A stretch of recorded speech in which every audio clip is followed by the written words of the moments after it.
Bismillahirrahmanirrahim. Lam yakunil lazina kafaru min ahlil kitabi wal musyrikina munfakkina hatta ta'tiyahumul bayyinah. Orang-orang yang kafir dari golongan ahli kitab dan orang-orang musyrik tidak akan meninggalkan agama mereka sampai datang kepada mereka bukti yang nyata.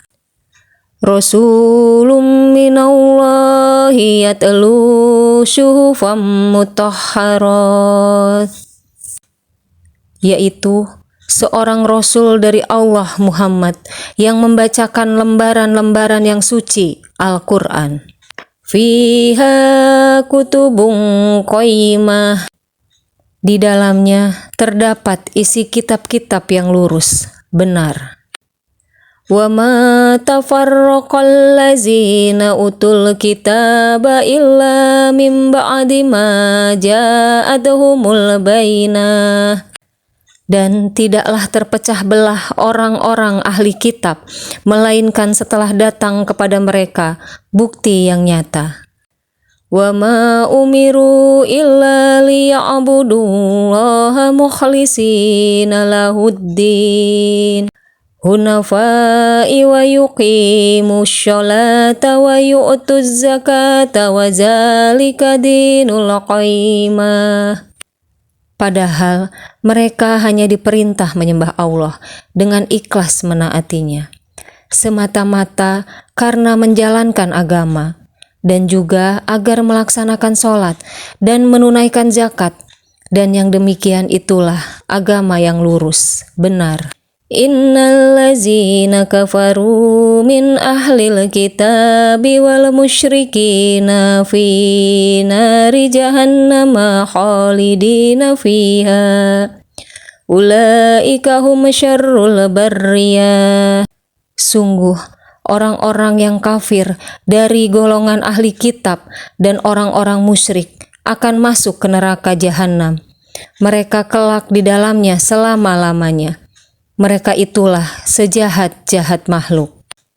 Innal ladzina amanu wa 'amilus sholihati ulaika hum khairul bariyah. Sungguh orang-orang yang beriman dan yang mengerjakan kebajikan, mereka itu adalah sebaik-baik makhluk. Jazaa'uhum inda rabbihim jannatu adnin tajri min tahtihal anharu khalidina fiha abada. Radiyallahu anhum wa radu anhu zalika liman khashiya rabbah.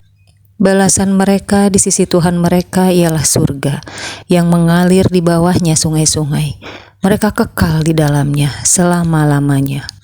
Allah ridho terhadap mereka dan mereka pun ridho kepadanya.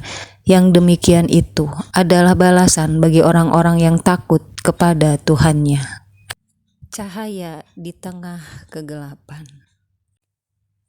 Di sebuah kota kecil, seorang muslimah bernama Safira dikenal rajin mengikuti kajian. Namun hatinya sering digelisahkan oleh satu hal. Apakah semua ibadahku benar-benar diterima Allah? Hari itu, ustazah membacakan surat Al-Baniyah. Suaranya tegas namun lembut. Padahal mereka tidak diperintahkan kecuali agar menyembah Allah dengan ikhlas, menjauhi syirik, menegakkan sholat, dan menunaikan zakat. Itulah agama yang lurus. Ayat itu menembus hati Safira. Ia tersadar, selama ini ia sering sibuk mengejar pujian manusia. Senang ketika dipuji rajin berjilbab. Bangga saat unggahannya tentang ibadah banyak disukai orang. Tapi, apakah benar ia melakukannya untuk Allah? Malam itu, Safira menutup pintu kamarnya. Dengan hati bergetar, ia menunaikan sholat tahajud seorang diri. Tanpa kamera, tanpa sorotan, hanya dia dan Allah. Air matanya jatuh membasahi sajadah. Untuk pertama kalinya ia merasakan kelegaan. Ibadah tanpa beban ingin dilihat orang. Keesokan harinya, ia mulai belajar beramal kecil dengan ikhlas, membantu temannya tanpa perlu orang tahu, bersedekah diam-diam, mendoakan orang lain dalam sujud tanpa sepengetahuan mereka. Semakin hari, hatinya terasa ringan.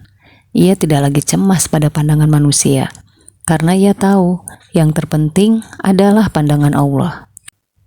Suatu sore, seorang adik kelas berkata padanya, "Kak Safira, entah kenapa kalau lihat kakak, saya jadi semangat memperbaiki diri.